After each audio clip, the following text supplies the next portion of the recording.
राजा दशरथ की प्रेरणा से सुमंत ने कहा, मंत्रियों द्वारा ऋष्यशृंग जिन उपायों द्वारा लाए गए थे, ये सब मैं बता रहा हूँ। आप मंत्रियों के साथ सुनिए। राजा रोमपाद से मंत्रियों के साथ साथ पुरोहित इस प्रकार बोले, हम लोगों ने एक उपाय सोचा है, जो सभी प्रकार हानि रहित है। ऋष्यशृंग वन में रहते हैं। वे तप और स्वाध्याय में तत्पर हैं। वे नारियों एवं विषयों के सुख से अपरिचित हैं। वे इंद्रियों के उन विषयों को नहीं जानते, जो मनुष्य का मन चंचल कर देते हैं। हम इन्हीं विषय सुखों के द्वारा उन्हें नगर में ले आएंगे। इस विषय में शीघ्र प्रयत्न करना चाहिए। सुंदर एवं भली भांति अलंकृत वेश्याएं वहां जाएं। वे अनेक उपायों से लुभाकर उन्हें सत्कार पूर्वक यहाँ ले आएंगी। यह सुनकर राजा ने पुरोहित से कहा कि ऐसा ही करो। तब पुरोहित एवं मंत्रियों ने वेश्याओं का प्रबंध किया। उनकी आज्ञा से वेश्याओं ने उस विशाल वन में प्रवेश किया। वे आश्रम के पास रहकर ऋष्यशृंग को देखने का यत्न करने लगी। धीर ऋषिपुत्र ऋष्यशृंग नित्य ही आश्रम में रहते थे। वे सदा अपने पिता से संतुष्ट रहने के कारण आश्रम से बाहर नहीं जाते थे। उन तपस्वी ने अब तक नगर या राष्ट्र में उत्पन्न किसी भी स्त्री अथवा पुरुष को नहीं देखा था। कभी विभांडक अपनी इच्छा से उस स्थान पर आए, जहां वेश्याएं निवास करती थी। उन्होंने पांव को देखा। वे विचित्र वेश वाली प्रमदाएं मीठे स्वर से गा रही थीं। वे सब ऋषिपुत्र के समीप जाकर कहने लगी, आप कौन हैं एवं कहाँ रहते हैं? हम यह बात जानना चाहती हैं। आप हमें यह बताइए कि आप इस भयानक वन में अकेले क्यों घूम रहे हैं?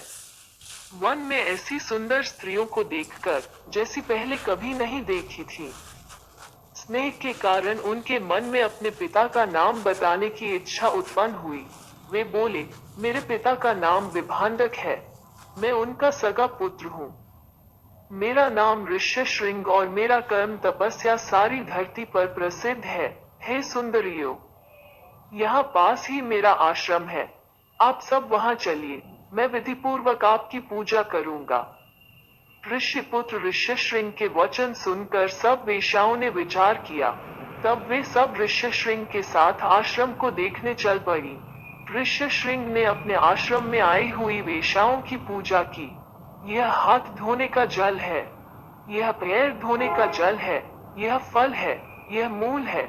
इस प्रकार का स्वागत पाकर वेश्याएं बहुत प्रसन्न हुई।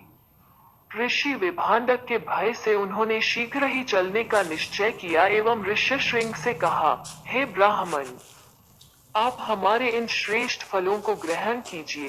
आपका कल्याण हो। इन्हें खा लीजिए, विलंब मत कीजिए। इसके बाद प्रसन्न होकर उन वेश्याओं ने री का आलिंगन किया तथा उन्हें लड्डू एवं भांति भांति के स्वादिष्ट खाद्य पदार्थ दिए। उन्हें खाकर तेजस्वी मुनि ऋष्यमृग ने फल ही समझा, क्योंकि वनवासी होने के कारण उन्होंने वे वस्तुएं पहले नहीं खाई थी। वेश्याएं व्रतपालन का बहाना करके ऋष्यशृंग से विदा लेकर वहां से चली आई, क्योंकि वे उनके पिता से डरती थी। उन सब के चले जाने पर ब्राह्मण ऋष्यमुंग का मन उदास हो गया। वे दुखी होकर इधर उधर घूमने लगे। अगले दिन शक्तिशाली ऋष्यशृंग वेश्याओं के विषय में बार बार सोचते हुए वहीं पहुंचे, जहां उन्होंने सुंदर एवं अलंकृत वेश्याओं को देखा था। हे ऋष्यशृंग को आता हुआ देखकर वे बहुत प्रसन्न हुई एवं उनके समीप जाकर बोली, सौम्य, हमारे आश्रम में चलिए। वहां बहुत से विचित्र फल एवं मूल हैं।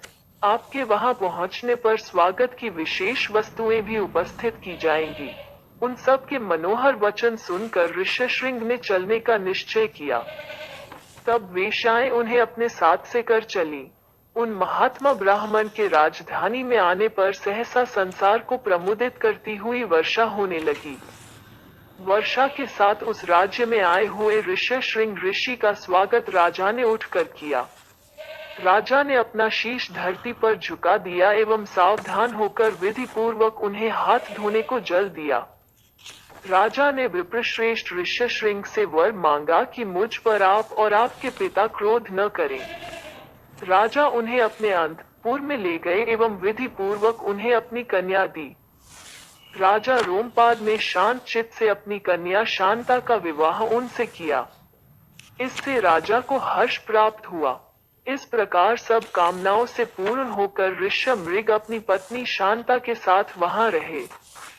इस प्रकार ऋषि वाल्मीकि कृत आदिकाव्य रामायण के बालकांड में ऋषमूम के अंगदेश में आने का प्रकरण नामक 10वां सर्ग पूर्ण हुआ।